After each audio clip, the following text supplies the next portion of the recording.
Bem-vindos ao terceiro episódio das Flag Talks. Desta feita continuamos a discutir o mercado publicitário e do marketing.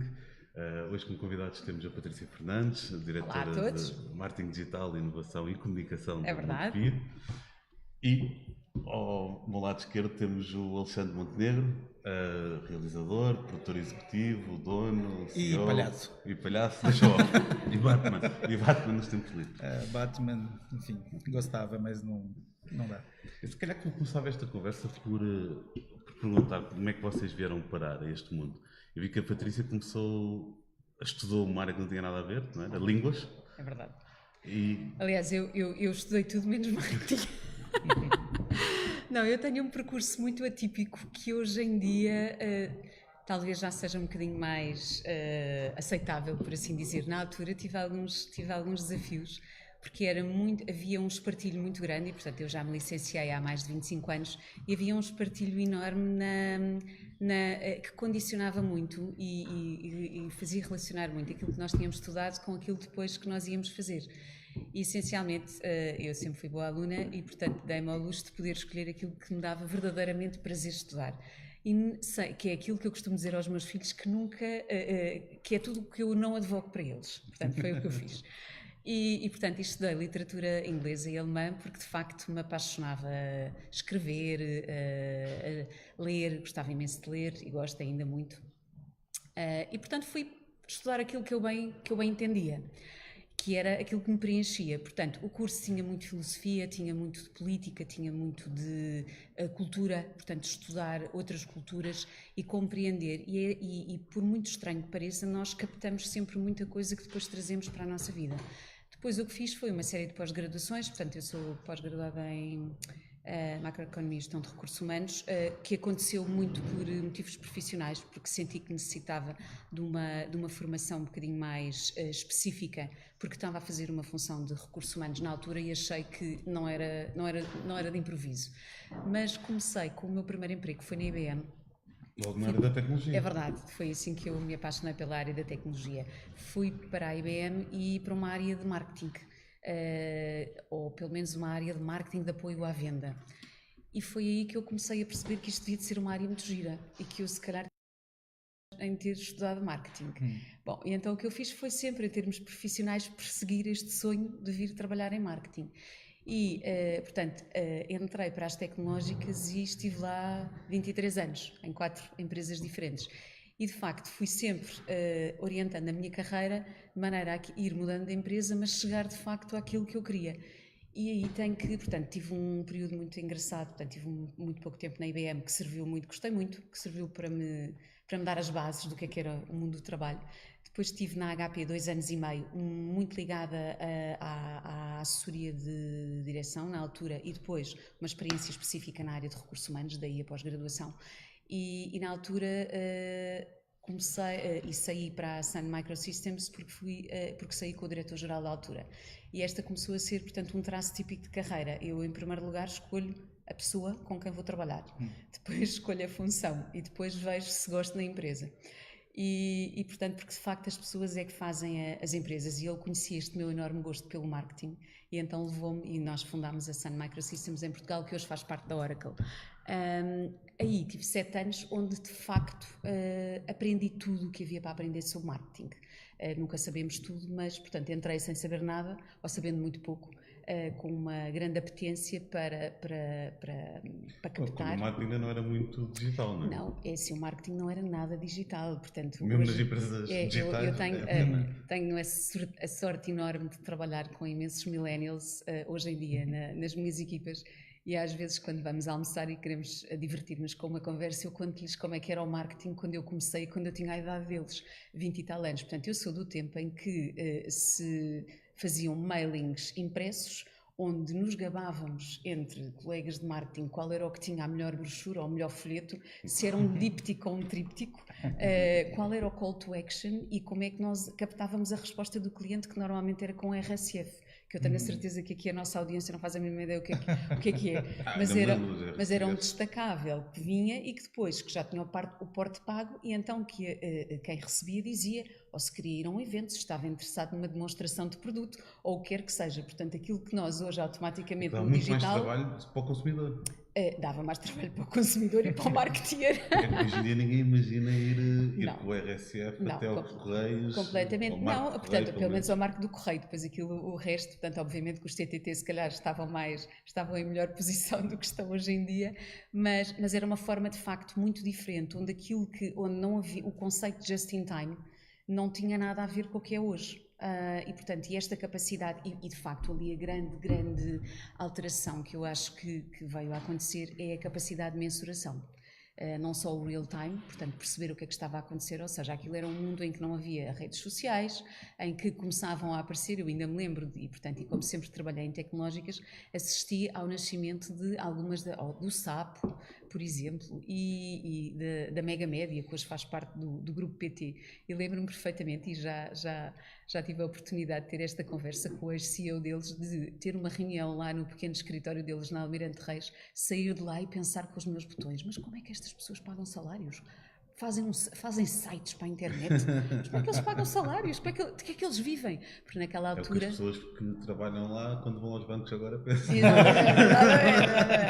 E então está bem visto. E de facto, porquê? Porque a internet naquela altura eram sites de display, onde se punha a morada, mais ou menos onde é que ficava e qual era a missão da empresa e o produto, e não havia interação nenhuma. Portanto, esta história do comércio eletrónico, etc., portanto, era uma coisa que era impensável.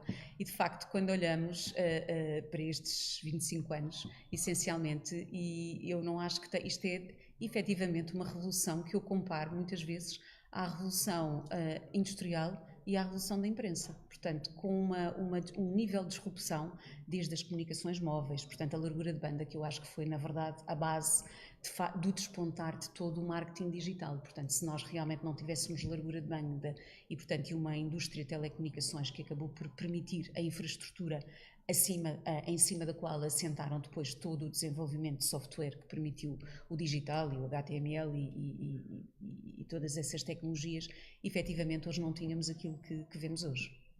Portanto, foram 25 anos fantásticos, que eu acho que os nossos antepassados iriam gostar imenso de ter vivido. Ou seja, não foi há 25, mas foi há 28, não é? Que aterraste no aeroporto de Portela. Eu estou até com vergonha de falar da minha vida, depois do que eu ouvi a Patrícia falar da dela. Sim, há 28 anos aconteceu a melhor coisa que podia acontecer na minha vida. Eu fui convidado pela RTP para vir prestar um serviço para eles. O que é que tu fazia? Essa história é muito gira. Essa história é gira. Nós trabalhávamos, o Luciano Ottani e a mulher dele, trabalhávamos na TV Cultura em São Paulo, e a RTP queria fazer um programa de bonecos manipulados. E naquela altura os atores, por incrível que pareça, houve uma altura em que os atores achavam que fazer televisão era pouco digno. Então os atores em Portugal achavam um pouco digno, ou pelo menos alguns deles, trabalhar em televisão, então não havia quem fizesse, e pronto, e como a RTP tinha uma parceria com a TV Cultura, ligou para a TV Cultura e perguntou se havia lá profissionais que estavam dispostos a vir fazer o projeto infantil.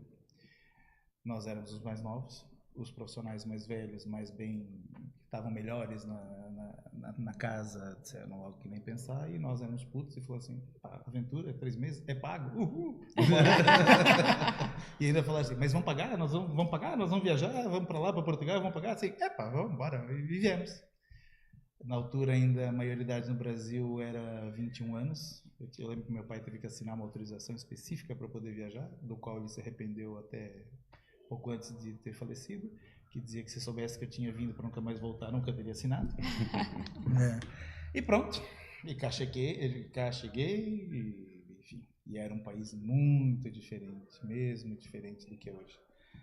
E você é bastante mais jovem do que eu, você não sabe a sorte que você tem de hoje em dia nós temos tantas coisas fichas em Portugal, porque realmente era muito diferente. Eu vi uma revolução no pronto a vestir na rua, a Zara. Quando a Zara inaugurou, concordo plenamente. O Pronto a Vestir em Portugal é antes e depois da Zara. Exatamente, é verdade. Não havia a primeira vez. Só tem Zara para há 6 anos, portanto. A primeira vez, o primeiro McDonald's que abriu. Também me lembro. Eu e o meu brother aí, o Luciano Otani, nós entramos de joelhos a agradecer pela abertura do McDonald's, porque nós éramos putos, nós tínhamos 20 anos e estávamos acostumados a comer McDonald's desde sempre no Brasil, né? E o gerente achou tanta piada que nos ofereceu um Big Mac, uma coisa qualquer. Não lembro se ofereceu um Big Mac, um gelado, sei lá. Não lembro muito bem da história, mas lembro da palhaçada da gente entrar. Foi uma revolução. E desde então, até hoje, nunca vimos Lisboa sem obras. Também é uma coisa engraçada. Há 28 anos que eu nunca estive para ir um mês em Lisboa que não houvesse obras. Não está para breve. E pronto, e depois disso veio todo um percurso e foi nessa altura que vieram muito... Não, nessa altura... Como é que passas de ator, de bonecos, para a parte da realização? Foi meteórico. Hoje em dia é impossível de acontecer. Foi mesmo estar no lugar certo, na hora certa. Esse tal programa de televisão que era concebido por uma pessoa do qual ainda sou muito amigo até hoje, que é a Teresa Paixão, que é diretora do Canal 2 da RTP, que somos amigos até hoje, que é a minha amiga mais antiga de Portugal. Nós procurávamos muito qualidade. E na altura, nós éramos jovens, mas procurávamos muito qualidade. E na altura, a televisão em Portugal, em 1990, estava para a realidade do mundo como a do Brasil estava no princípio dos anos 80. Okay. E pronto. E havia uma necessidade, uma avidez por novos profissionais. E pronto, e foi assim, foi meteórico. Fui convidado para fazer assistência de realização no próprio programa que eu vim trabalhar. Sempre na televisão. Para já sempre na televisão. Depois, passados uns anos, eu fiz uma série na RTP, onde eu realizei, muito jovem, passados anos, não, passado pouco tempo, do qual eu tive uma enorme depressão, porque aquilo ficou uma porcaria. Ficou mesmo muito mal feito. E aí, chamava-se O Grande Irã. Ainda passa às vezes na RTP África, eu quero cortar os pulsos quando eu vejo. Mas na RTP África não, na RTP Memória. E foi então que eu resolvi que ia... Você está velha quando tem uma coisa que passa na RTP Memória. Não, você percebe que está velho quando outro dia alguém falou, as meninas que trabalham na produtora, falou assim, vi um documentário sobre publicidade, falavam de você. Eu, Jesus. Assim, sério? Sim, falava... Que legal. Isso é um elogio? Obrigado. E então foi nessa altura que eu conheci o Edson, conheci o Zé Ricardo Cabasso, fui ser assistente de realização do Diamantino Ferreira.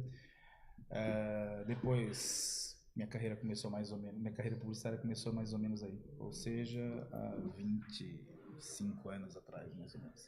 Que eu passei da televisão para a publicidade, ainda houve um interregno, fiz televisão e publicidade. Se o marketing era muito diferente, presumo que a publicidade também era muitíssimo diferente. Eu também tive a sorte de assistir a revolução na publicidade. É verdade. Né? E de facto esta geração brasileira mudou dos anos 90, mudou por completo, não só, na minha opinião, a publicidade, mas o marketing político. É verdade, mudou tudo, sim, do Edson. Eu só fiz uma vez na minha vida campanha política e foi a pedido do Edson, fiz só uma vez, jurei para nunca mais fazer. Foi quando de facto houve a profissionalização daquela indústria, a indústria da política, que era muito amadora. Era ali nos cartazes e ainda me lembro ainda dos carros. Ainda vai. Então a de crescer, mas naquela altura era uma proliferação enorme e ainda me lembro que se fazia campanhas eleitorais com carros, com sirenes, portanto com alguém a dizer vota no candidato, etc. Portanto, eu fiz uma vez um filme, assim, um vídeo para o Edson, eu não sei se era para o engenheiro Guterres ou, enfim, não lembro para quem que era, ou se era para desregionalização, não lembro muito bem o que era, mas eu lembro que eu fiz o vídeo que não tinha dinheiro nenhum, ficou assim meio perto do que nós fazíamos, e nós já fazíamos filmes a sério, e eu assim, pá, Edson, isso tá muito tamanhoso. Ele falou assim, tamanhoso? Você já viu o que eles fazem? Isso está ótimo, está louco, isso está ótimo. Isso aqui é Oscar, é Leão de Ouro em Cannes, para tudo do que os outros fazem. E é verdade, realmente era horrível, era assim, ele não acreditava a campanha política, o marketing político. Mas pronto, tive essa sorte. E pronto, e depois de lá para cá foi minha carreira foi... Tive sorte. Agora aproveito e lanço aqui. A Patrícia pegou um bocadinho no tema já e tu também falaste agora. Com a vinda do marketing digital, não é? Principalmente nos últimos anos, e com esta discussão toda que estamos a viver, a transformação que está acontecendo nas empresas, não é só no marketing, portanto, é em todos os setores das empresas, nós notamos que, quer do lado das empresas, o marketing está sob pressão, quer do nosso lado, que as agências, que as produtoras, também está sobre pressão. Como é que vocês olham para isto? Acham que o mercado vai mesmo mudar? Vai ficar parecido? Ou por simplesmente vai ter que acabar para voltar a renascer uma coisa diferente? Eu acho que cada vez mais, ou cada vez menos, se vai falar de marketing digital versus outro tipo de marketing. Portanto, exatamente, portanto, ou seja, acho que o marketing é um só, com várias táticas. Também não sou daquelas pessoas, e portanto eu tive a sorte de conseguir, talvez porque sempre, excetuando agora que trabalho num banco há cerca de 1 ano e meio, mas trabalhei toda a minha vida na indústria de tecnologia e talvez por isso também fui acompanhando sempre muito de perto o fenómeno digital e consegui fazer de facto a transição para o marketing analógico, chamemos-lhe assim, para o digital. Apesar disto, e de eu ser uma defensora acérrima do digital e de facto por esta capacidade de medição em tempo real, eu acho que as marcas fazem um melhor serviço ao cliente com táticas de marketing digital. Porquê? Essencialmente porque não disparam para o ar, mas portanto não é tanto o marketing da intuição, mas é um marketing muito mais direcionado. Nós vemos aquilo apenas que teríamos interesse a partir de ver. É exatamente isso, ou seja, quando o marketing não é bem segmentado, não é bem estruturado, portanto nós acaba por ser intrusivo, mas de uma maneira que é irritante. E a última coisa que eu acho que o marketing pode ser é irritante, porque o mundo sem marketing, sem publicidade, era uma sem-saboria.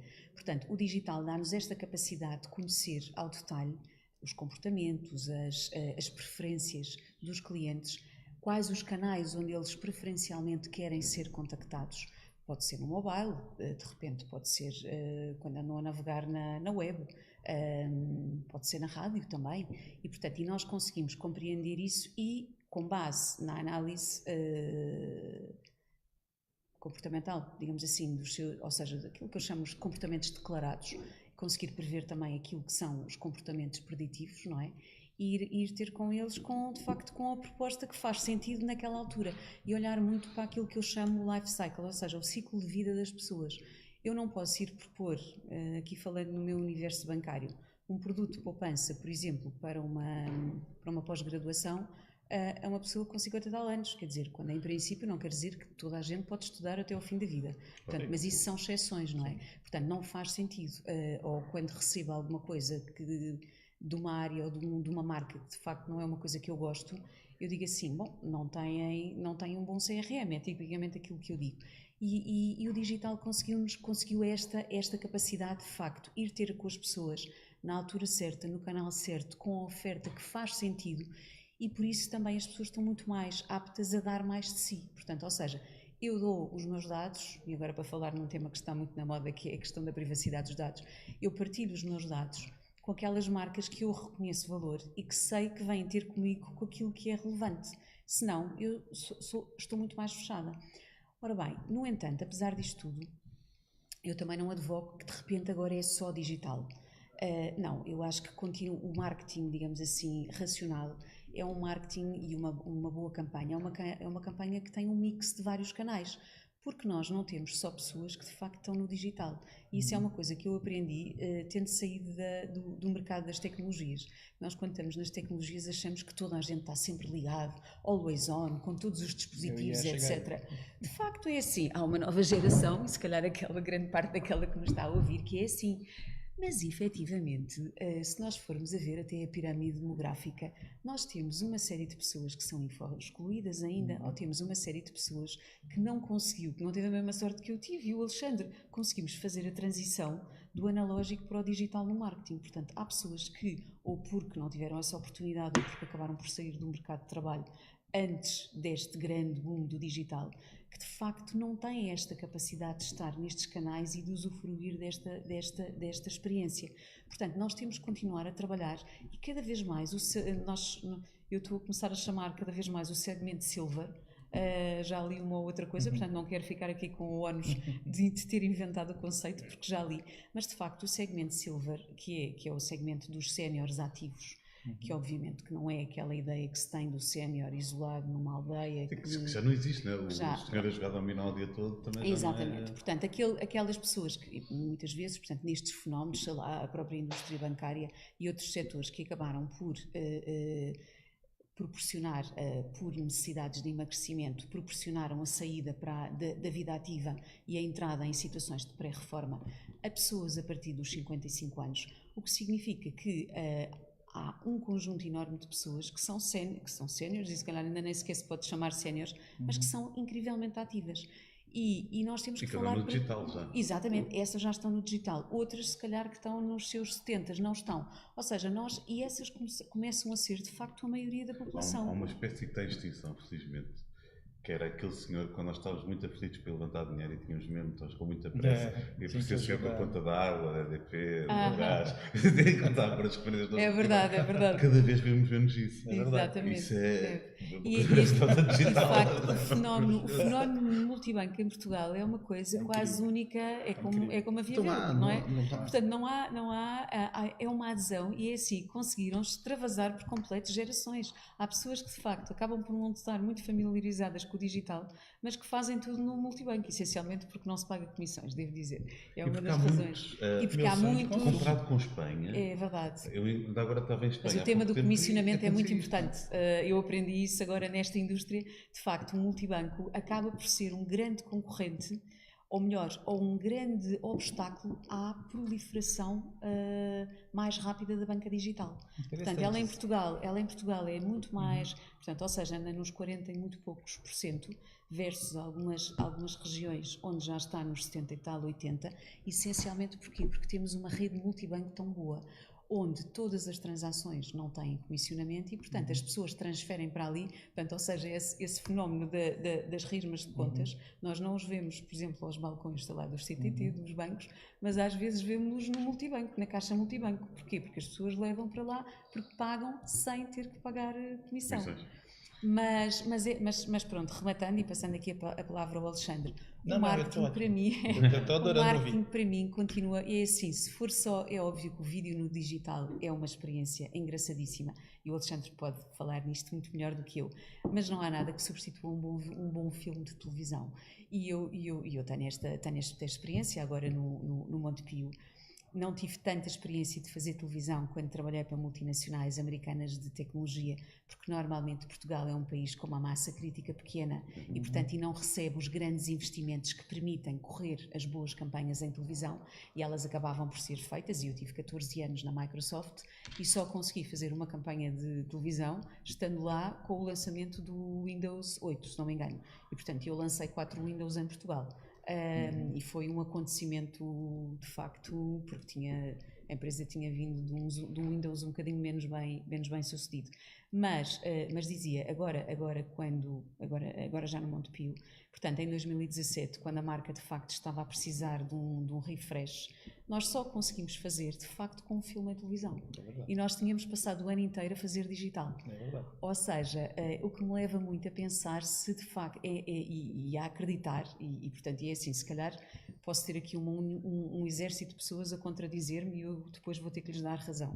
Mas eu de facto acredito que o marketing e que as mensagens de impacto são aquelas que são passadas nos diversos canais e de forma consequente e complementar e adequada a esses canais. Eu, quando precisei de facto dar um boost enorme à marca Montepio, eu tive que ir à televisão, porque só isso é que de facto chegou, e tive que ir ao outdoor. E só isso é que de facto que chegou às pessoas e que de facto nos fez, portanto, a campanha institucional que o Montepio fez o ano passado é a campanha mais recordada da banca e portanto, não é uma campanha que foi primeiro pensada para a televisão, depois para os meios subsequentes, depois para outdoor, e já houve ali um enxerto valente porque ela de facto era uma campanha para a televisão e depois só então para digital. E se calhar não é por acaso, não é? E que o digital resolve muita coisa, mas de facto não resolve tudo. E há agora até uma corrente interessante de pensadores e, portanto, de especialistas de marketing que acham que de facto o digital está a matar as marcas. Também não sei se é assim, mas efetivamente eu acho que o bom senso e o equilíbrio é que, digamos assim, ditam o sucesso das estratégias. Patrícia, eu quero te dizer uma coisa.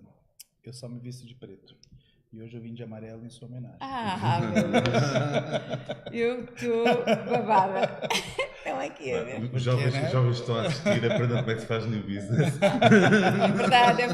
É verdade. Todas as oportunidades são excelentes para fazer negócio. Eu só vim de amarelo por causa do Monte Pio. É verdade. Olha, é muito interessante isso que você está dizendo, porque eu tenho uma coisa engraçada em casa. Eu tenho 3 filhos, o mais pequeno tem 10 anos, vai fazer 11, e o mais velho tem 18. E eles não veem televisão. Eu tenho filhos 2, na mesma faixa etária, igualzinho. Pronto. É uma coisa interessantíssima porque eles efetivamente não veem televisão, nem os filmes que eu faço. E eu ainda faço bastante. Esse ano não fiz tantos, mas enfim, já fiz muitos. E os meus veem as minhas campanhas porque eu abri. Então, os meus costumam ver no YouTube. Vem dizer, olha pai, eu vi o filme que você fez no YouTube. Só que uma coisa interessante, e isto não há realmente como explicar, eu pelo menos não tenho explicação e tenho perguntado para muita gente, o próprio Rabaneia que teve aqui outro dia, patinou ali quando tentou me explicar por quê, mas a verdade é que quando a gente põe um filme na televisão, a coisa acontece. E é interessante, não sei se é porque aparece na televisão e depois você bombardeia no digital, porque é impossível, né? Você não faz um filme só para televisão. Quer dizer, eu não me lembro a última vez que eu fiz um filme só para televisão. Tu como realizador, pelo menos eu como criativo faço isso. Não escrevo um filme para o YouTube da mesma forma que escrevo um filme para TV. Mas quando filmas para televisão, já filmas com as diferenças. Filmas já o filme para televisão e os rabichos para YouTube e Facebooks. Hoje em dia, por exemplo, há uma coisa que eu acho que já toda a gente sabe. Legendas, não? Não, assim, as legendas é uma coisa, mas é um dado adquirido que no telemóvel, se você não agarrar o espectador nos primeiros 6 segundos do vídeo, esquece. São 6 segundos do tempo que você faz o scroll para perceber o que está acontecendo. Então, é verdade, quando você está a filmar pensando no digital, você tem que pensar que o início do filme tem que ser fortíssimo, porque que era o contrário antigamente, né? O fim tinha que ser fortíssimo, o início podia ser mais ou menos, hoje em dia o início tem que ser forte, e o fim também, mas o início para te agarrar no digital. Isso na televisão não acontece tanto, porque é muito rápido. Mas a verdade é que isso realmente acontece. Quando você coloca um filme estreia o filme na televisão, ele tem realmente mais impacto. E eu também fico à procura um pouco dessa por que isto, né? Porque na verdade parece que vai na contramão de tudo que nós vivemos, dessa geração toda, dessa molecada toda que está a crescer. Se calhar é isso, se calhar ainda somos nós que ainda alimentamos muito essa televisão.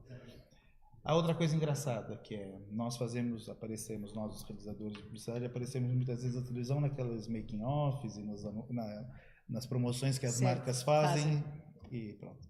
E eu percebo, quando eu apareci na televisão, imediatamente a seguir no dia. Eu entro no restaurante e as pessoas me olham. Eu vou atravessar a rua e as pessoas me olham. Tens amigos velhos só também. Também tem isso, mas também tem isso. Mas é verdade. E eu fico sempre pensando assim, porra, ontem passou a imagem de marca e eu devo ter aparecido num making-off qualquer. Só pode ser, é isso, só pode ser. Agora, esse fenômeno é interessante. Como é que a televisão, que parece que está morrendo, ao mesmo tempo, quando a gente põe lá um filme de publicidade, bomba. Agora, se calhar é só o arranque ou aquilo dá a credibilidade necessária para que depois no digital a coisa aconteça. Teve, né, essa coisa que o Zuckerberg fez para poder se desculpar, fez uma página no meio tradicional para mostrar que era a sério. Ia comentar isso. Se calhar o mix é mesmo esse, você tem que lançar no meio dito sério para depois a continuidade ser no digital ser levada a sério. Talvez seja essa uma explicação. O meu caso é completamente intuitivo. Eu sou o oposto, aliás, até pelo que eu faço, eu tenho que ser mesmo intuitivo no meu trabalho. Vou fazer aqui uma pergunta aos dois. Aproveito que é a primeira vez que tenho produtora e cliente em conjunto. O filme para digital deve ser mais barato do que para TV ou não? Olha, eu iria dizer assim. Quer que eu responda na perspectiva de um dia vir a trabalhar com a Patrícia ou quer que eu responda real? Responde real. Então deixa a Patrícia em primeiro lugar, primeiro. A primeira coisa que temos que olhar é para o orçamento que temos. E portanto, é assim, quando nós estamos a planear uma campanha, há uma série de decisões que temos que tomar e, sobretudo, eu que trabalhei sempre em organizações onde não havia muito dinheiro, portanto, onde havia reconhecimento de marca, mas de facto não havia aqueles grandes orçamentos. Eu até costumo brincar com os meus pares que são diretores de marketing ou de comunicação de empresas ou de organizações com grandes orçamentos, e eu até lhes costumo dizer, vamos lá trocar 6 meses, que é para verem a diferença. Bom, portanto, o orçamento é a coisa mais importante, porque é assim, eu tenho que dimensionar, e depois, muitíssimo importante, é a questão do plano de meios. Eu já me aconteceu na minha carreira ter feito uma campanha, lembro-me um caso concreto, uma campanha absolutamente excelente, fantástica, com um cuidado de produção, etc. Como estava numa multinacional, normalmente os orçamentos eram ao trimestre, portanto, se eu não conseguisse fechar no trimestre e passasse para o outro, eu já tinha perdido o orçamento e já era um novo, e portanto, e não necessariamente nas mesmas linhas. Eu lembro-me dessa história em que eu tive um excelente filme criativo, aquilo demorou tanto tempo que eu perdi o orçamento para conseguir fazer os meios, portanto, e acabei por fazer uma coisa muito simples em Facebook, portanto, que ninguém viu.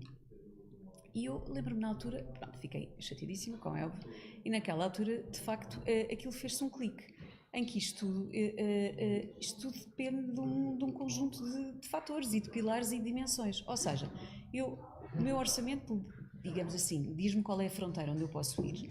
Depois, o que é que eu tenho que... Depois, qual é a segunda decisão? Que parte é que eu atribuo à criatividade e à produção, prioridade mais produção, e depois à parte de meios. Não vale a pena eu ter uma produção cuidadíssima, etc., que depois não tenho dinheiro para meios, mas também não vale a pena fazer uma coisa tão incipiente do ponto de vista criativo que, de facto, posso ter um plano de meios ótimo e aquilo não tem impacto nenhum, portanto, a taxa de recall é baixíssima. Portanto, em primeiro lugar, eu diria que a coisa mais importante, mais do que a questão do orçamento e uma grande produção para televisão ou digital, é a ideia criativa, que é uma coisa que ainda está para além da produção. Uma boa criatividade é metade do plano de meios, na minha opinião. Portanto, é assim, uma boa criatividade vive com um plano de meios não mal feito, mas um plano de meios fraco porque não há orçamento para o fazer. Portanto, a quem não tem dinheiro, a primeira coisa que tem que fazer é ter uma grande criatividade. Porque depois isso dá buzz nas redes sociais, dá muito earned media, portanto, aquele media que eu não pago porque se fala, porque as pessoas estão a falar umas das outras, e isso só se faz quando há de facto qualidade criativa. Depois, a questão da produção é uma questão muitas vezes e pronto, eu falo aqui da última campanha que nós fizemos para o Montepio, que foi uma campanha que seguramente foi muito mais barata do que a maioria dos meus concorrentes fazem, no setor e fora do setor, em que nós tivemos que equilibrar aquilo que de facto tivemos que filmar de raiz, porque era o ponto diferenciador, mas houve muita coisa que fizemos com bancos de imagens. Porquê? Porque mais ou menos cumpriam um objetivo, em que não tínhamos um filme... eu sei que isto é muito... Não tínhamos um filme plástico no sentido, pronto, fomos ali aos bancos de imagens e pronto, pagando mais ou menos direitos e colecionámos... Sim, não era um filme cheio de noruegueses. Exatamente, eu agora ia dizer isso. E apresentávamos para lá louros, pessoas com 2 metros, etc., que não se reviam, ou hispânicos, ou indianos, etc. Não era nada disso, portanto tivemos muito cuidado nessa seleção, mas os momentos-chave com as frases mais emblemáticas, digamos assim, porque era muito a linha criativa, elas foram pensadas e foram filmadas todas cá, porque de facto houve essa preocupação. O que é que eu diria? Portanto, já tendo ouvido, e ainda no outro dia estive numa conferência onde ouvi colegas meus, portanto, pares meus de outras organizações e pessoas que tinham trabalhado em organizações que tinham muito dinheiro e que de repente não tinham, eu só por respeito não vou identificar qual é, em que eles diziam, eu antes fazia filmes, quer dizer, com orçamentos de produção de $500 mil ou mais, e hoje faço filmes que são filmados no telemóvel. E, portanto, quer dizer, o mundo mudou. Não há já nem orçamento, portanto, porque os orçamentos, não há ninguém da nossa geração, eu acho que o Alexandre diz o mesmo estando numa produtora, eu que sempre trabalhei com orçamentos pequenos, não tem nada a ver os orçamentos que nós tínhamos nos anos 90 com os orçamentos que temos hoje. Eu tive 14 anos. Mas qualquer explicação, ou seja, eu percebi na altura da crise que isso acontecia, não é? Mas agora as empresas, ou uma grande parte das empresas, voltaram a ter faturações mais aceitáveis, não estou a dizer iguais ao que tinham antes de 2008, mas pelo menos similares. E que a economia está a crescer, continua a crescer, a dívida pública está a baixar. Para onde é que vai esse dinheiro? Vai para o digital? Vai para... Por acaso é uma boa pergunta. Eu acho que é assim, estes são os resquícios, os resquícios da crise. Portanto, eu vivi ali alguns fenómenos muito interessantes. Portanto, vivi uma altura em que se gastava como se não houvesse amanhã. e isso tinha muito a ver, portanto, foi muito aquele fenómeno do início dos anos 2000, aliás, do rebentar da bolha das dot-coms. Portanto, final... riquismo também. Sim, pois já vamos a essa. Portanto, houve aqui dois momentos importantes. Eu lembro-me de estava na Sun Microsystems na altura e não tinha orçamento, ou seja, não tinha orçamento no sentido, eu gastava mais ou menos o que propunha que ia gastar, portanto não tinha sequer um orçamento atribuído. Obviamente que é assim, para aquele fenómeno, para aquele perfil de empresas, etc. Que era uma empresa muito tecnológica, ainda por cima da área empresarial, que não era sequer conhecida do grande público. Mas lembro-me na altura de fazer eventos com o que hoje corresponderia a 200 mil euros. Que na altura, portanto, estamos a falar no final dos anos 90. E, portanto, eu não tinha problema nenhum em fretar um avião e de levar um conjunto de parceiros, por exemplo, como fiz, a fazer um evento, e um evento para a Madeira. E depois metemos-nos no barco e fomos todos para Porto Santo fazer um pad paper e depois voltámos outra vez para o Funchal. Ou seja, havia uma concepção. Bom, primeiro não havia tanto digital, portanto, de facto, os investimentos estavam mais concentrados no relacional e na publicidade tradicional. Fosse ou não, quem não tinha dinheiro para ir à televisão, pelo menos tinha bastante dinheiro para investir no marketing relacional, que é este tipo, e o experiencial entenda-se este tipo de experiências com a marca. Depois, entretanto, veio a crise e, de facto, houve aqui um emagrecimento muito grande, porque na área empresarial, e nas empresas, a primeira coisa onde se cortam é logo o marketing, portanto, corta no orçamento de marketing e depois normalmente é nas pessoas, portanto, porque são os custos de marketing são custos variáveis e muitas vezes as pessoas são custos fixos e que permite, de facto, um grande emagrecimento.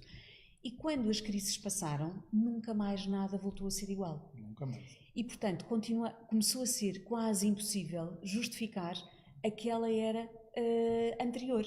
E, portanto, houve muito mais parcimónia e, de facto, começou a aparecer depois dos anos 2000, portanto, começaram a aparecer outros canais e foi, de facto, o grande boom dos blogs.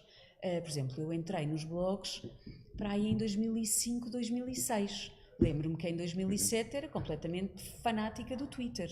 Lembro-me de uma vez uma cena surreal que me aconteceu. Portanto, eu trabalhava na Microsoft na altura, portanto, estive lá há 14 anos.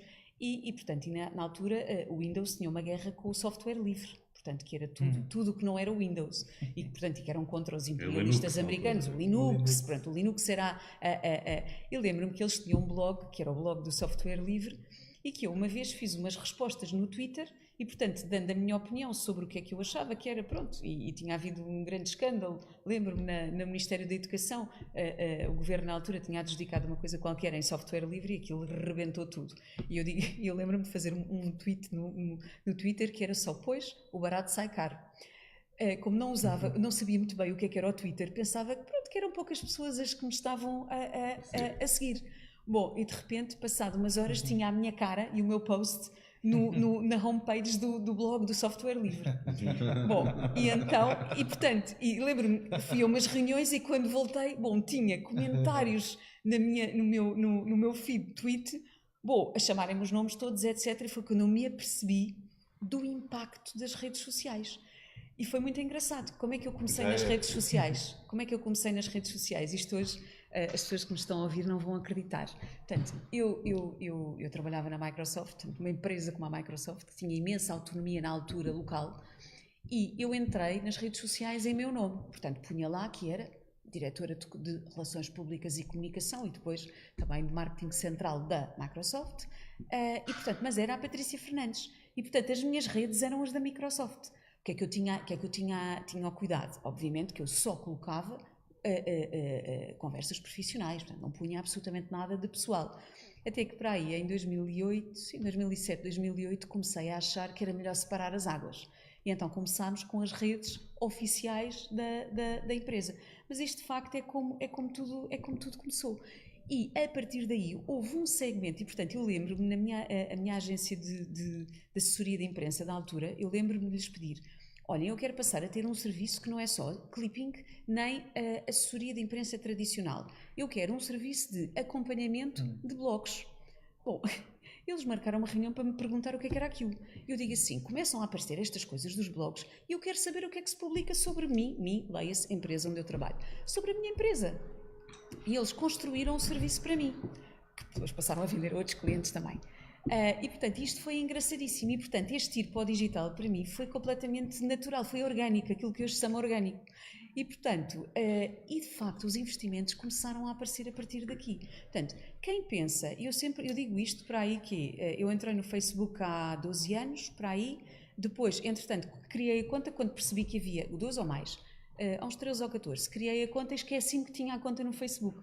Depois à série entrei para aí há 10, que eu fiz, ou 10 ou 11.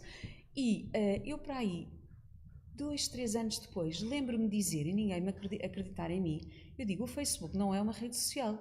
O Facebook é um canal de investimento como qualquer outro canal. E quem não acreditar nisso, não sabe nitidamente fazer planos de meios. E de facto é verdade, quer dizer, portanto começou a ser um meio muito barato, hoje já não é tanto, mas nitidamente os investimentos começaram, digamos, a ser segmentados por meios e táticas completamente diferentes. Aquelas onde eu acho que mesmo assim, portanto, é claro que, e depois também há aqui um fenómeno que eu acho que é muito importante, e já vou passar a palavra ao Alexandre para não monopolizar, é de facto também a crise de investimentos, portanto a crise foi uma crise económica, levou ao emagrecimento dos orçamentos de marketing e com isso o que é que aconteceu? Um desinvestimento nos canais mais caros, que foram, claro, os canais como a televisão, e o marketing que não era mensurável. Portanto, foi a partir desta altura que o marketing começou a ficar obcecado com as medidas e com o retorno, quanto é que é o retorno no meu investimento, etc. Mas, efetivamente, as televisões começaram-se a ressentir muito, portanto, de cada vez menos aquelas grandes campanhas ou aqueles grandes anunciantes claramente a reduzir. E isso fez com que, efetivamente, a qualidade, se calhar, das produções tivessem que se adaptar a universos, portanto, com menos dinheiro disponível e outros meios onde, de facto, o filme iria viver de uma forma diferente. Portanto, se calhar já sem aquela preocupação. Agora, resumindo a conversa, eu não faço um filme com menos qualidade porque sei que ele só é para o digital. Eu faço com o mesmo empenho, com a mesma garra que faço com que seja para o digital. Na televisão, até porque assim, eu acho que o alcance no digital pode ser tão impactante que de facto para mim não há grande diferença quando estou a pensar uma campanha em relação à televisão. O que eu ainda acho, que é isto que comentámos, é que de facto neste momento a televisão ainda tem um impacto superior a fazer só no digital, mesmo que seja vídeo em digital. Então vamos lá. Primeiro, um dos meus filmes mais recentes, mais premiados, foi 80% de Imagem de Arquivo. E nós só filmamos a cena final, que era realmente a cena onde havia o twist na ideia. Claro. E o ano passado nós ganhamos ouro com esse filme. Foi a primeira vez que o Continente ganhou um ouro no Clube dos Criativos. O Clube dos Criativos normalmente... Sim, vai correr agora. Mas do ano passado esse filme, normalmente o Clube dos Criativos torce o nariz para marcas de distribuição como o Continente. E nós ganhamos, e era um filme pro digital, um filme pro Dia dos Pais, onde o que era sobretudo espetacular era a ideia, que a ideia realmente estava muito boa, e eu fiz o favor de não estragá-la, ou seja, ao filmá-la.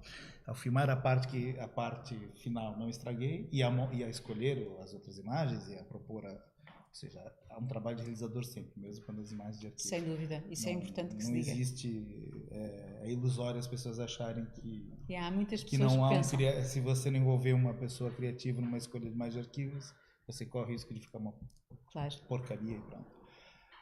Depois, eu acho que é inevitável que a produção digital tenha qualidade, é inevitável, porque para já ainda estamos assistindo essa mistura entre passar na televisão e passar no digitais. Mas mesmo coisas só feitas nos digitais, tem que ser bem feito. Independente. Também está mais exigente, né? Quando vê no digital também quer qualidade. E cada vez mais os teus telemóveis têm ecrã de retina. As séries com melhor qualidade são digitais, são Netflix, né? Exatamente. Então não adianta, o público não vai papar mal feito só porque é para ver no telemóvel. Isso esquece. Mas o cliente vai te pagar menos ou não? Eu acho que o cliente vai pagar menos, mas não é porque é para digital, é porque depois que nós sobrevivemos a um período onde realmente, efetivamente, provou-se que era capaz de fazer coisas bem feitas com menos, é praticamente impossível você voltar Totalmente atrás. verdade. É impossível. É exatamente isto. E isto contra mim falo porque eu próprio não sabia. E aí, para me defender, porque eu sou do passado, eu sou do tempo em que eu fazia os filmes das velhinhas, e que o filme das velhinhas era uma coisa low budget e era feito em 35mm, ou seja, nós também não sabíamos fazer o mais barato. Por quê? Porque também ninguém tava, você chegava para alugar, por exemplo, um restaurante, dizia que era publicidade, diziam logo, olha, 10 mil euros para cima. Hoje em dia você chega e a pessoa está habituada a te alugar aquilo por 1.000 euros, por 2.000, porque a sociedade inteira caiu na real, não foi só os publicitários, não foi só os clientes, não foram só as produtoras. Toda a gente teve que se adaptar. Menos imobiliário. Menos imobiliário. Pois isso é um menos fenómeno. imobiliário. O imobiliário, é verdade, é um fenômeno. Mas a verdade é que realmente esse tempo não volta atrás. Isto é eu próprio ponderei alguns anos atrás se eu não deveria fechar a produtora ou não, porque eu vim do tempo em que se filmava com €500 mil, era um orçamento mais ou menos normal para mim, há uns anos atrás, e hoje em dia, não me lembro a última vez que eu fiz um filme desse valor. E mesmo grandes filmes, os mais recentes, nunca chegaram nem perto desse valor. Mas todos nós tivemos que reaprender, e foram pessoas, eu tive que trocar pessoas na minha própria empresa que não conseguiram se adaptar a essa realidade. E outras produtoras surgiram já dentro dessa realidade, muito agressivas, né, em relação a nós. É por isso que eu comemoro os meus 18 anos de show-off com muito orgulho, porque nós sobrevivemos a isso, realmente. Porque eu ponderei há 3 anos atrás, realmente parar. Porque eu falei, achei que não era capaz de ultrapassar isso. Vou lhe pedir amizade no Facebook. Quero dizer isso. Já agora. Espero que aceite. Vou aceitar seguramente. Patrícia, não se assuste quando vir uma pessoa com um macaco no imagem de perfil. Não, o Batman, agora é o Batman. Agora é o Batman. Eu, na verdade, o meu Facebook, eu tenho um grande amigo que se chama Jorge Teixeira, que agora está voltando da Alemanha para assumir a direção criativa da Fuel. E ele me ensinou a construir um personagem no Facebook, que hoje em dia é muito parecido com quem eu sou, na verdade, mas porque na época esse personagem era muito se lamuriava, falava coisas que não devia, e um dia ele me chamou para uma cerveja e falou assim, pá, ô Alexandre da cara, que isso, e eu assim, pá, olha o que eu penso, eu falei, mas ninguém quer saber disso, pá, paga essa porcaria toda, pá, o meu amigo é um realizador de sucesso, o meu amigo, olha, tem um hobby que é gostar do Batman, o meu amigo tem uma produtora de sucesso, o meu amigo é um gajo que todo mundo gosta. Este é o meu amigo que eu quero ver no Facebook. Não este meu amigo que está se divorciando e que fica colocando coisas negativas e tristes e deprimentes. Porque isso é uma fase da tua vida, isso não interessa nada a ninguém. Só interessa para as pessoas que te querem mal. Eu aproveito agora para agradecer ao Jorge, porque realmente este toque mudou a minha vida, ajudou-me. E acho que muito da continuidade do meu sucesso profissional daquela época para cá deveu-se a isso. O Facebook para mim é fundamental. Eu acho que ele é impossível proporem, por exemplo, o meu nome para realizar um filme para si e você não ter a curiosidade de fazer um Google ou ir ver quem é a produtora que estão propondo, quem é o realizador. Certo. Porque acontece o mesmo conosco. Completamente. Quando nos aparece um cliente que nós contratamos alguém para uma empresa, é uma coisa. Eu outro dia tive uma miúda que queria entrar e eu fui fazer um search dela, normal, do Facebook. E vi ali algumas frases que beiravam a xenofobia e eu falei, olha, desculpa, eu sou imigrante, não vai dar para contratar uma pessoa xenófoba, não é possível, não bate com a minha... Uma das minhas atividades de voluntariado que fiz durante muito tempo, agora já há algum tempo não faço, era ir a escolas, a crianças pequeninas, falar sobre segurança na internet e comportamentos no digital. E esta era uma das primeiras coisas que eu dizia. A internet tem uma memória de elefante. É a tinta, a tinta permanente. Exatamente. Por mais pedidos de esquecimento que sejam feitos, por mais, e não é por acaso que aparece agora uma norma a ter que, digamos assim, regular a privacidade de uma forma avassaladora, que vai mudar por completo a maneira como se vai fazer marketing. Agora hoje há uma entrevista a dizer que não há dinheiro sequer para pagar. Exatamente, pronto. É verdade. Portanto, mas efetivamente esta questão de ter uma memória de elefante é muito importante, porque em momentos cruciais da vida nós somos aquilo que somos no nosso eu social e nas redes sociais. E, de facto, nestas alturas da contratação, eu também não me lembro de ter contratado uma pessoa, desde que há redes sociais, que não tenha ido procurar perfis e tudo o que elas fazem. Portanto, ou seja, eu quero ter uma noção do que é que... Pois é engraçado, algumas pessoas que trabalham comigo aceitam os meus pedidos de amizade no Facebook, outras não aceitam. Logo isso dá-me logo um indício. É verdade, porque se calhar... Exatamente, logo isso dá-me algum indício, mas isso é efetivamente muito importante. E eu costumo dizer que ao Facebook... Eu conheço pessoas que não têm Facebook, que eu fico a pensar, eu não estou a pensar mal das pessoas, obviamente, mas fico a pensar... Será que não tem? Se calhar tem alguma coisa a esconder. Não, há gente que não tem paciência mesmo. Ou não tem tempo. Mas efetivamente o Facebook está um bocadinho... Portanto, o Facebook, eu costumo dizer, ao Facebook é a vida real, que é exatamente isto que o Alexandre dizia. Há um fenómeno muito giro na imprensa escrita, desde sempre, que são as revistas cor-de-rosa, que entretanto algumas têm fechado, e há uma que eu sempre acompanhei desde miúda, que é estranho, porque há cada vez mais cabeleireiros. Exatamente, que é a Ola. Portanto, a Ola é uma revista espanhola, não é? Espanhola, Olá, que é, exatamente, é um fenómeno, tem uma versão inglesa, a Hello. É um dos casos mais interessantes. Eu muitas vezes, quando às vezes faço mentoria de algumas pessoas, e não é a primeira vez que eu digo para irem estudar o fenómeno Ola, que não é igual em Portugal, mas aquilo é um fenómeno muito específico. Portanto, e que eu comparo muito ao Facebook. Portanto, o sucesso da revista que tem, eles comemoraram 50 anos há uma data de tempo, portanto já devem ir para ir nos seus 60, 70. O sucesso deles é exatamente por retratarem o lado bonito da vida das pessoas. Eles não querem, a não ser alguns funerais-chave, onde era importante haver simpatia, no sentido inglês, sympathy, em as pessoas acompanharem, digamos assim, um momento particular daquela figura dourada, mas efetivamente o sucesso era apresentarem pessoas no lado positivo às vezes sabe-se lá como é que as pessoas estavam por dentro. E, portanto, aquele cuidado na imagem, nas sessões fotográficas, as pessoas impecavelmente vestidas, maquilhadas, portanto, haver produções para as próprias fotografias que lá apareciam, é de facto porque há uma necessidade de criar eus sociais e personalidades. E, de facto, ninguém no Facebook está interessado em assistir à tristeza e à desgraça dos outros. No Brasil, costuma-se muito falar que pobre não gosta de ver pobre na televisão. Exatamente. Não. As pessoas falam muito assim, porque quando você pergunta, essas novelas brasileiras, aquilo não representa nada a realidade brasileira. Aqueles pequenos almoços suntuosos, aqueles absurdos. E a resposta é... Porque eles são todos magros, comem as pesquisas indicam isso. Pobre não gosta de ver pobre na televisão. Já basta a vida dele. Então, mas o cinema e a publicidade é a capacidade que é dada em alguns minutos, ou numa hora e meia, ou duas, exatamente, de abstração do real. Eu vou ao cinema, posso estar chateadíssima, cheia de problemas, e se eu vou ver uma comédia, claro, também tenho que escolher o tipo de filme, não é? Não posso sair de lá mais deprimida do que entrei. Mas se eu escolher o filme certo, eu durante aquele período, eu não penso em mais nada.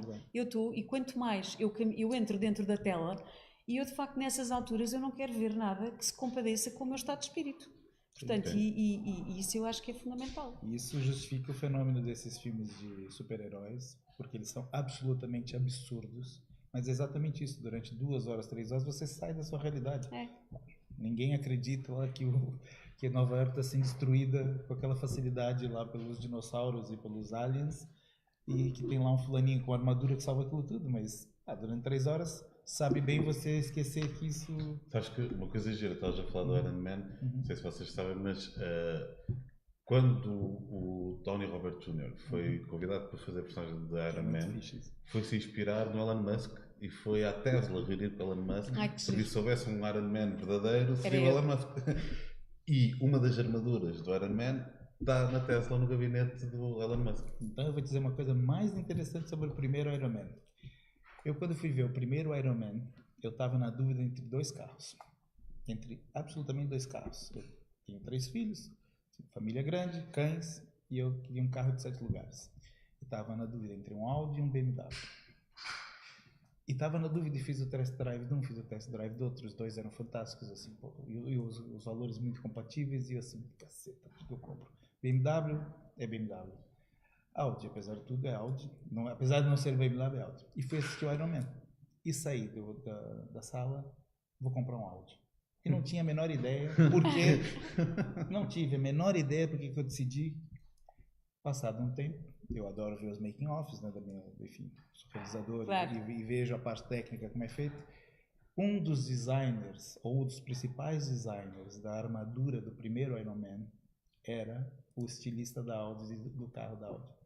O primeiro Ironman e a Audi foram trabalhados juntos o design.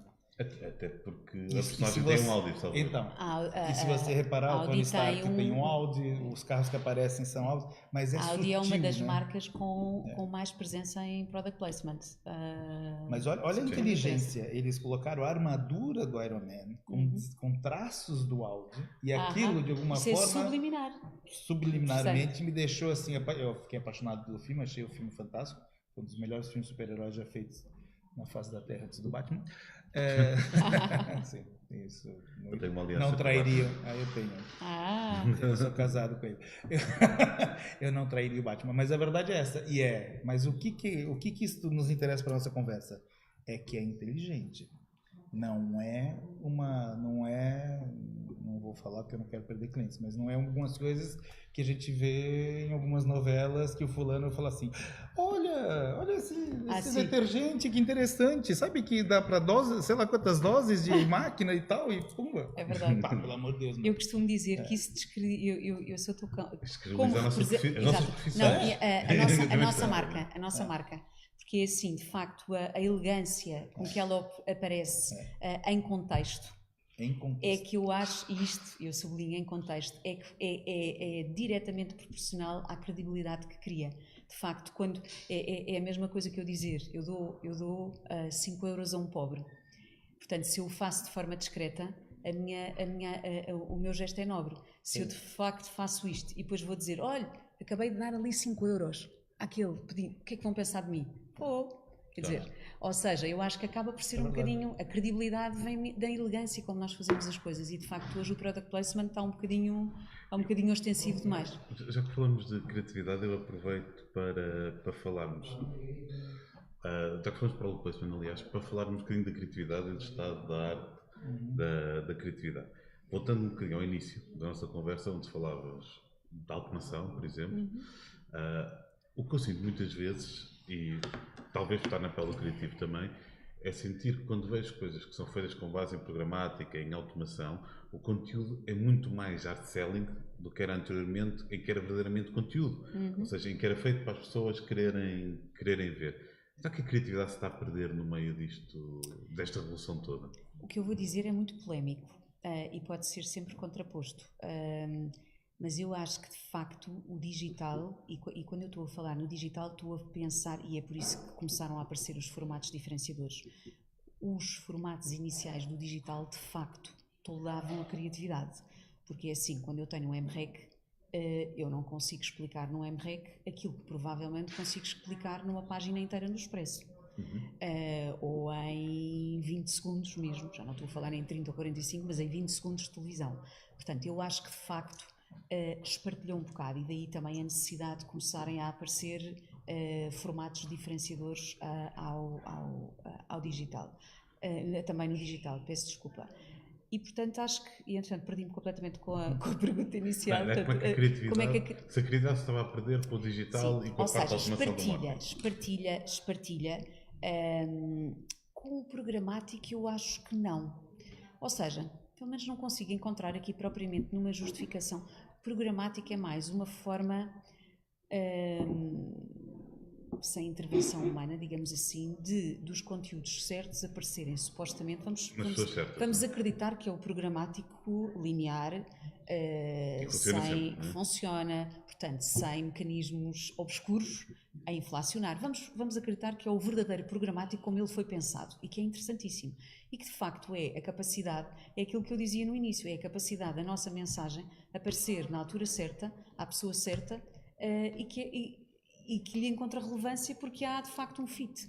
E portanto, nesse aspecto, não acho que tolo da criatividade. Eu acho que mais impactante para a criatividade no sentido negativo pode ser o formato a que ela tem que se adaptar.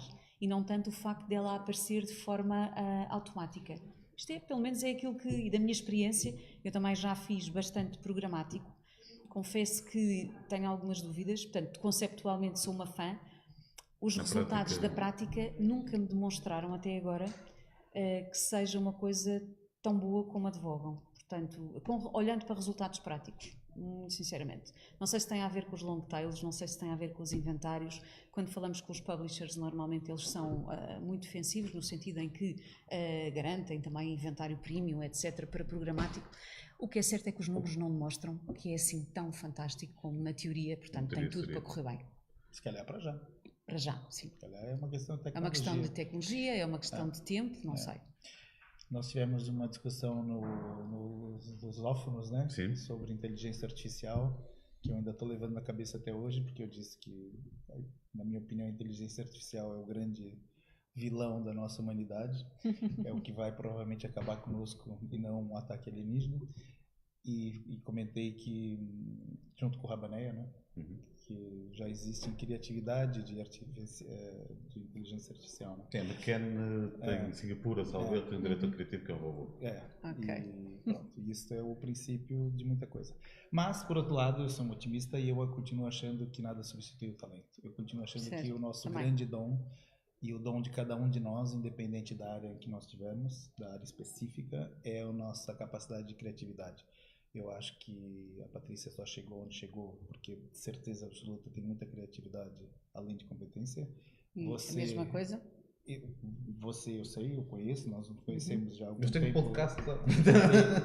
E acho que nada substitui. E, aliás, novamente voltando à TV Globo, eles têm uma frase, quando eles elegem os profissionais do ano, todo ano da TV Globo, e o slogan é: nada substitui o talento.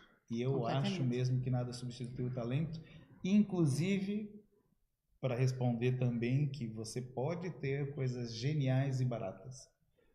Precisam ser geniais, precisam ter ideias geniais e pode ser um fulano falando contra uma parede branca ou amarela, pode ser um fulano, pode ser uma frase... Foi um product placement bem feito. Pode ser uma frase escrita no ecrã, realmente tem que ter criatividade, senão não vale a pena. O que nós assistimos muitas vezes, voltando aos anos 90, é que na falta de criatividade, muitas vezes você tinha grandes produções. Exatamente. Que você chegava no final e falava assim, que ganda filme lindo, nem sei quem é que assina isso. Não sei que marca que é. O que é que eles queriam dizer? Mas que é giríssimo. Que tem planos maravilhosos. É verdade. E helicópteros e cavalos e por isso coisas é que eu dizia, que o low budget só sobrevive com uma excelente criatividade. E é exatamente por causa disso, porque não há como florear. Portanto, não há margem financeira para conseguir pagar os floreados. E isso é uma coisa engraçada que vai acontecer com o nosso meio, que é, se vocês lembrarem, há muitos anos atrás, as agências eram remuneradas pela sua criatividade.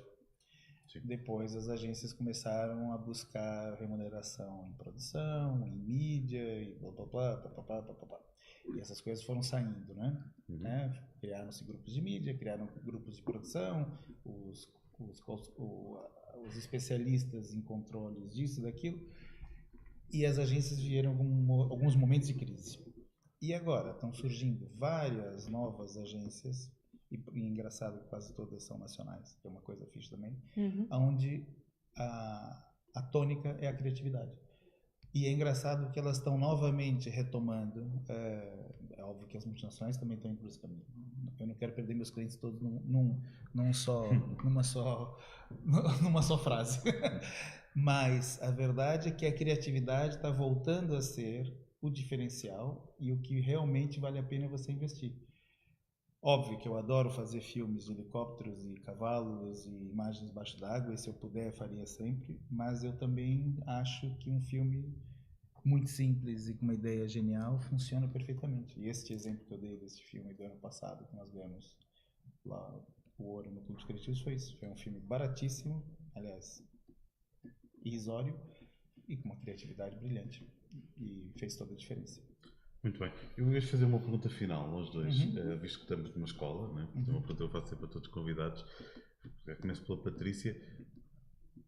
saíres daqui agora e aparecesse aqui alguém que tivesse a ver a entrevista, alguém com 18 anos, e dissesse: eu quero ser um dia diretora de marketing e comunicação de uma grande empresa como a Montepio, o que é que eu devo fazer?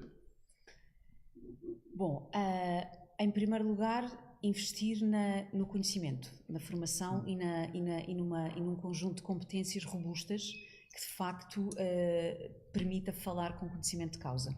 Porque isso vai ser importante em entrevistas, isso vai ser importante no diálogo com colegas, com parceiros, etc. Depois é assim, há de facto aqui um conjunto de atributos que eu acho que são os fatores de diferenciação nas carreiras, que são as competências transversais ou as soft skills, ou seja, aquilo que eu não aprendo necessariamente na escola, mas que efetivamente vão contribuir para o meu eu profissional, e é aquilo que eu acho que no final do dia vai distinguir um bom profissional de um profissional mediano. Eu já não digo de um mau profissional, de um profissional mediano. Portanto, é assim, investir, nunca parar. Isto é assim, antigamente achava-se que só os médicos é que nunca paravam de estudar a vida toda. Mentira. Todas as profissões as pessoas têm que acompanhar a evolução.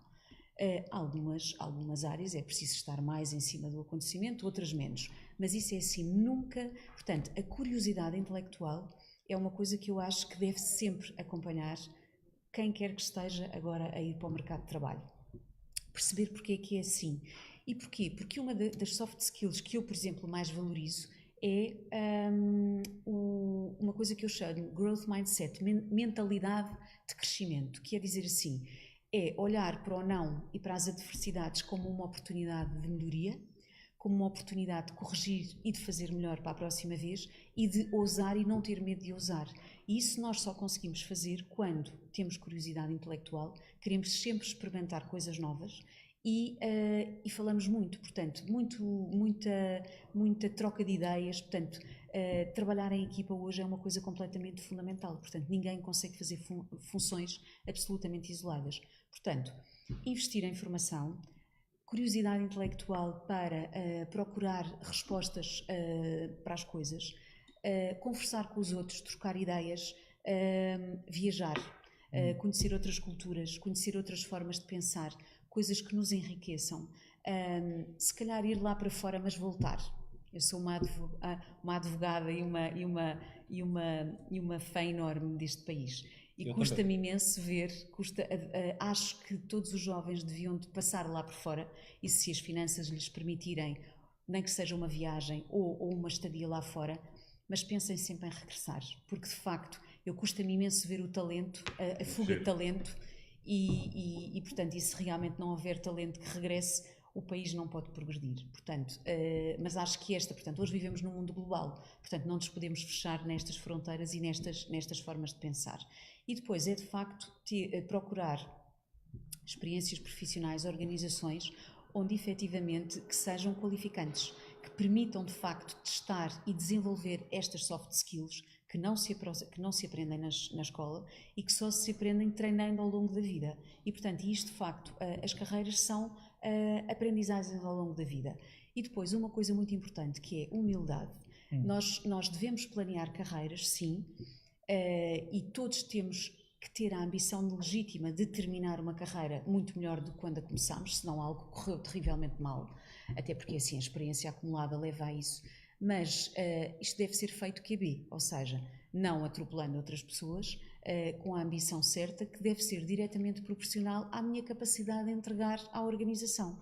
Eu não gosto de ver pessoas que exigem e não dão nada em troca. Portanto, ou seja, ambição QB, portanto, planear a carreira, mas também deixar ali uma margem de improviso e, sobretudo, procurar organizações.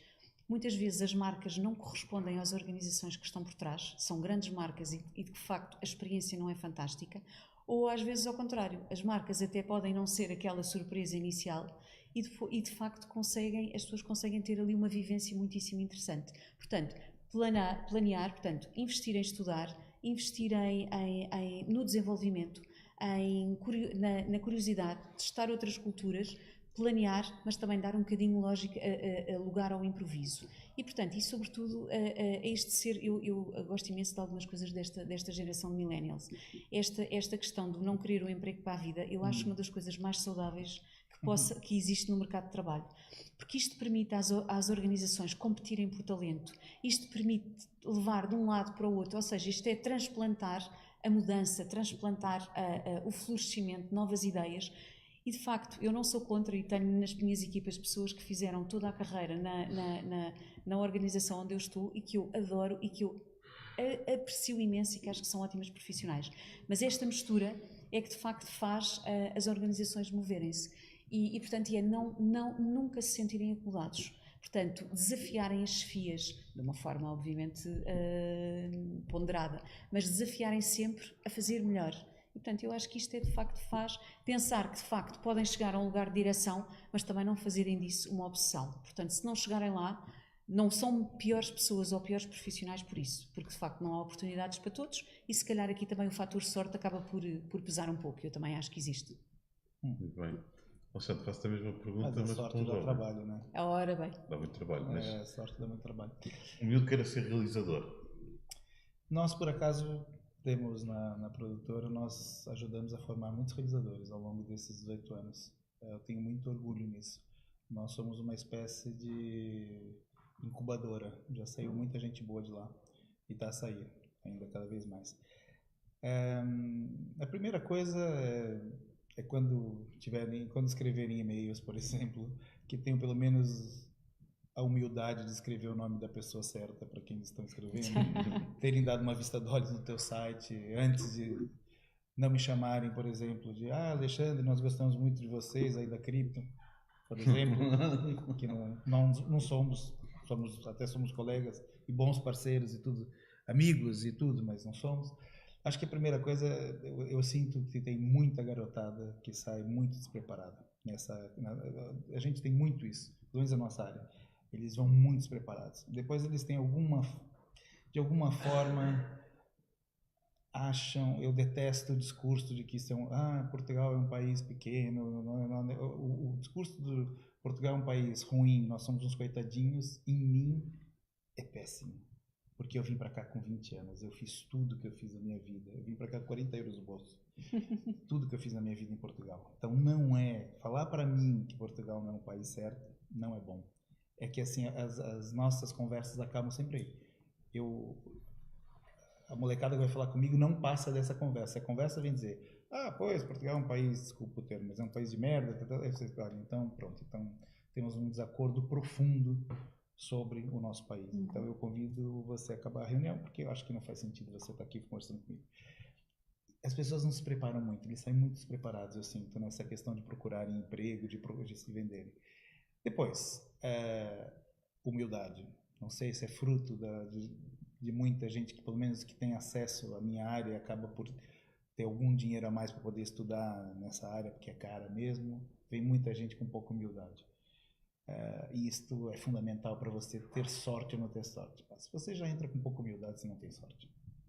Os teus colegas não vão te receber bem. Se os teus colegas não te recebem bem, você não tem ali grandes hipóteses. E depois, apostar claramente em formação. Eu acho que sem formação hoje em dia, no meu tempo podia-se fazer isso. Eu não me formei, eu abandonei a faculdade de publicidade no primeiro ano. E como meu pai não me deixava fazer de cinema nem de teatro, porque dizia que era coisa de drogados, eu não fiz nada. Não fiz nenhuma coisa nem outra. Hoje em dia, deveria ter feito de administração, que no fundo é o que eu sou. Eu sou um administrador da minha própria empresa, mas pronto. É a vida. Mas formação. Formação, sim. E formação não só nessa área. Então, sobretudo para um realizador, a última coisa que você precisa aprender é realização. Você precisa aprender história, você precisa aprender mundo, você precisa aprender comidas diferentes. Um tipo que me aparece lá e diz assim, eu não gosto de comida indiana, eu não como japonês, eu não sei nem o que é isso de comida africana. Eu falo assim, se você não tem mundo, como é que você quer ser realizador se você não tem mundo? Como é que eu posso comunicar uma marca como a sua se eu sou uma pessoa que acha que só existe preto e branco? Que é isso? E infelizmente a garotada às vezes vem mesmo com uma conversinha assim muito bobinha mesmo, muito... Fechado. E aí eu digo, vão viver. Eu falo isso para muita gente, falei, olha, vão viver, vão ser humildes, agarrem numa câmera, comecem a filmar casamentos. Não há mal nenhum em filmar casamentos, não há mal nenhum em fazer um vídeo institucional daqueles que é uma seca que você tem que filmar a fábrica inteira lá, desde do fulano colocar o prego. O prego, pá, não há mal nenhum. Eu fiz isso, eu tenho milhares, acho que é um exagero, centenas de vídeos institucionais que eu filmei fábricas e aliás, eu até a operação cirúrgica que eu fiz na minha vida. É importantíssimo. Querem logo realizar isto é muito importante. Os mesmos filmes que eu realizo. Eu falo assim, tudo bem, você pode ter a sorte, você pode ter Todos a sorte. nós começámos a fazer coisas básicas. Eu lembro-me de tinha um gabinete, quando comecei na Sun, há uns 20 e tal anos, de fazer eu os press kits dos jornalistas. Eu punha as pastas, eu imprimia, eu punha dentro das pastas. Portanto, eu costumo dizer, nós quando temos a sorte e a felicidade de poder pagar a uma empregada doméstica ou uma mulher a dias, como é que nós conseguimos orientá-la? É sabendo fazer o trabalho, porque senão nem nunca conseguimos perceber se ela limpa bem ou mal. E, portanto, todos nós começámos a fazer coisas completamente básicas. E isto é que também nos enriquece. E, portanto, isto tem muito a ver com esta dose de humildade. É não dizer, eu não posso começar logo por aqui, mas eu para chegar lá, eu costumo dizer, nós não chegamos ao patamar seguinte sem fazer o lance de escadas toda. E, portanto, podemos subir 2 a 2 ou 3 em 3 degraus, mas o primeiro degrau tem que estar sempre lá.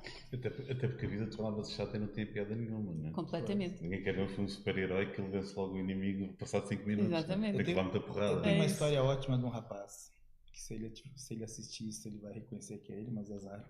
Agora ele vai perceber o que aconteceu na vida dele. Ele entrou na produtora com uma grande promessa de ser um realizador. E sempre os realizadores, quando começam por fazer borlas e fazer filmes de borla e tal. E ele fez 1 ou 2, o segundo correu mais ou menos, e no terceiro ele entrou na minha sala e disse, olha, pai, aquele diretor de fotografia, acho que não. Enfim, fez ali uma sequência de exigências que eu fiquei chocado. Fiquei mesmo chocado. Falei assim, pá, incrível. Como é que esse rapaz está pedindo esse nível de coisas que... eu levei a vida inteira para conseguir ter acesso a isso, ele agora no terceiro filme. E eu virei para ele e falei assim, olha, sabe o que eu acho?